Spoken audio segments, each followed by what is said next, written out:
आज आपल्या इथे गणेशाची स्थापना परवाच्या दिवशीला झालेली आहे. काल कशाचा कार्यक्रम होता? भजना. रात्रीला भजन होते आणि आज कीर्तनाचा कार्यक्रम इथे ठेवण्यात आलेला आहे. तर कीर्तन का म्हणून लावणी ठेवता जमत होता, रामायण ठेवता जमत होता, तमाशा पण करता जमत होता, पण कीर्तनच का म्हणून? संत महात्मे सांगतात ज्या माणसाला आपली नौका ही संसार रूपी सागरामधून बाहेर काढायची असेल तर एकमेव साधन म्हणजे फक्त आणि फक्त भगवंताचे नाव. आणि त्याच नावाने मीराई तरली, भक्त प्रल्हादही तरले, वाल्याच्या वाल्मिकी त्याच नावाने झाला. तसाच आपल्याला हे जड जीव आहे यांचा उद्धार करण्यासाठी हा भक्तिमय वातावरण आपल्या वर्षभरामधून हा एकदा येतो. आणि हा म्हणजे आहे गणेशाचा उत्सव. आणि गणपतीची सेवा केल्याच्या नंतर आपल्यामध्ये जे सुधारणा होते ते सुधारणा चांगल्या प्रकारे व्हावी म्हणून हा कीर्तनाचा कार्यक्रम इथे घेण्यात आलेला आहे. कारण साधाचा उदाहरण आहे, आपल्या मनामध्ये भाव तर आहे पण भावानेच होत नाही. भाव असून सुद्धा भक्ती आपल्या या देहाच्या हाताने भक्ती झालं पाहिजे. आणि जोपर्यंत भक्ती होणार नाही तोपर्यंत आपल्याला मुक्ततेचा मार्ग भेटणार नाही. ज्ञानेश्वर महाराज वर्णन करतात, भावे विना भक्ती, भक्ती विना भक्ती, बळे विना शक्ती. आणि ते भक्ती करण्यासाठी आज आपण सगळे इथे एकत्र जमलेलो आहोत. आणि भक्ती कशी पाहिजे? अरे तुमच्या पायाने हात म्हणून पहा, भक्ती करण्याची एक वेळ मर्यादा आहे. आणि भक्ती कोणत्या वयामध्ये पाहिजे? नवजवानपणामध्ये भक्ती पाहिजे. नवजवान असला की हातही नाही दुखत आणि पायही नाही दुखत, कुठूनही उडी मारत तर काही होत नाही. पण आजकालची दुनिया कशी झालेली आहे, म्हणे देवाचा भजन हा जवानपणी करण्याचा नाही रे. म्हणे जवानपणामध्ये या कुपावरून त्या कुपावर कुदणे, हे पोरगी पटवणे, इकडे जाणे तिकडे जाणे हा फक्त आहे. पण जवानीमध्ये का करा? देवाचा भजन. दिल मन से गाऊंगा तेरा भजन, तेरा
भजन. अरे ऊंचा उठा दे मेरा प्यारा वतन. पण पहा, आजकालची दुनिया दिल मनाने संसार करते. हावसीना सासू घरी जाते लग्नाले, पण हावसीने भगवंताच्या भजन करण्यासाठी काही येत नाही. आणि मग म्हणतो देवा मरत्या वेळी कोणाचं नाव पाहिजे? म्हणते माझ्या तोंडातून तुझ्या. नक्की 12 महिने कुठे गेला? सासऱ्या घरच्या कामात, सासू घरच्या लग्नाले, तुझ्या घरच्या लग्नाले, माम्या भावाच्या लग्न करता करता याची आयुष्य गेली. पण याच्या मुखामधून देवाचं नाव निघाला नाही आणि भक्ती नाही निघाली. म्हणून गणेशाची भक्ती करायसाठी भक्ती भक्ती कशी लागते देवाला ही चतुर भक्ती आवडतो देवा संकल्पाची माया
Thank you.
चित्ते द्यावे समाधान.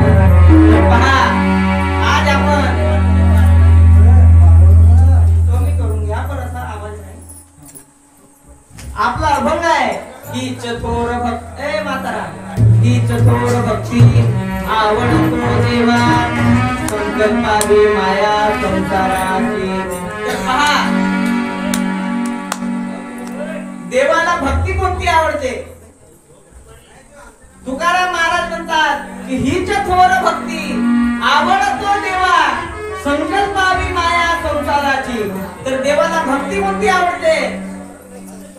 तुलसीदास महाराज रामायणामध्ये लिहितात प्रथम भक्ती संकल्प संगा दुसर रती मम कथा प्रसंगा.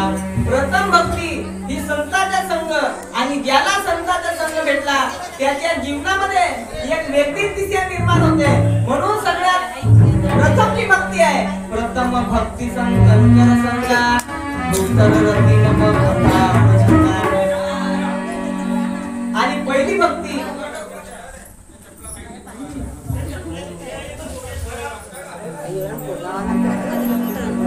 थोर भक्ती आवडतो देवा संकल्पावी माया संसाराची. ठेविले अनंते तैसे जिलावे किती असू द्यावे समाधान. आता बोलावते नाही रे बाबा ए गलीवरचे पहा देवाला कोणती भक्ती आवडते. हीच थोर भक्ती आवडतो देवा संकल्पावी माया संसाराची. जगामध्ये कितीतरी साधू संत झाले असतील कितीतरी असतील कोणीच एकामेकाला असं म्हणत नाही का तू गुटख्याचा सबब लाव दारूचा लाव तंबाखूला चुना लाव. हे भक्ती कोणाला करावं सांगत नाही. हे ऑटोमॅटिक भक्ती उत्पन्न होते शरीरात. कोणी शिकावं लागते का नाही शिकावं. पण हेच भक्ती काय हीच थोर भक्ती आवडतो देवा संकल्पावी माया संसाराची. संसाराची माया ही संकल्पावी आहे. देवाच्या भजनामध्ये मन हा कधी या शरीराला जाऊ देते का. येते आल्याच्या नंतर जपाया येते काय ते जपाई आले म्हणजे माया आपल्यावर बसली. पण पहा जोपर्यंत आपण इथे आपला मन बुद्धी आणि चित्त हा जोपर्यंत एक करणार नाही तोपर्यंत देवाच्या कनेक्शन आणि आपला कनेक्शन एक होत नाही. झोप केव्हा लागते जी डोळे लावण्यामध्ये झोप लागते का नाही. मनालाही शांत ठेवा लागते. अरे डुक्कर वाडी खायला ते खाईल उद्याच्या उद्या पाहिजे जाईल पण मनात उगाच येते नाही बाजूवर. मनालाही शांत ठेवा लागते. त्या बुद्धीने इकडे तिकडे ज्या फिरत असेल तर तिलाही शांत करावं लागते. आणि हा जो चित्त आहे या चित्तालाही शांत करावं लागते. तेव्हा का लागते जोरानं झोप लागते. तसाच जोपर्यंत मन बुद्धी आणि चित्त हा एक होणार नाही तोपर्यंत देवाची भक्ती होणार नाही. आणि भक्ती पहा भक्ती जरी एक वेळ हातामधून झाली तर जीवनाची काय होते मुक्ती होते. भावे विन भक्ती भक्ती विन ए बाई भावे विन भक्ती भक्ती विन मुक्ती बळे विन शक्ती. पहा एक वेळ जर मनामध्ये भाव देवाच्या प्रती उत्पन्न झाला तर भाव झाल्याच्या नंतर भक्ती तयार होते आणि भक्ती केल्याच्या नंतर काय होते जीवनाची मुक्ती होते. पण पहा देवाची भक्ती करण्याचे प्रकार फार वेगवेगळे आहेत. एका भक्तीमध्ये अगरबत्ती पण लागते. का लागते अगरबत्ती. नारळही लागते केळही लागते शेफही लागते मिठाई लागते सगळं लागते. पण अशी एक भक्ती आहे ताल न भाती बुझ नाही. ताल नाही लागे सूर नाही लागे काहीच लागत नाही. फक्त का पाहिजे चित्त परम पुनीत बनेगा. जोपर्यंत आपला चित्त हा परम पुनीत बनत नाही तोपर्यंत देवाचा दर्शन होत नाही. का म्हणतो देव. अरे देव काही मोठी गोष्ट आहे का. जेवढं काय आपले देव भेटण्यासाठी आजकालच्या लोकांना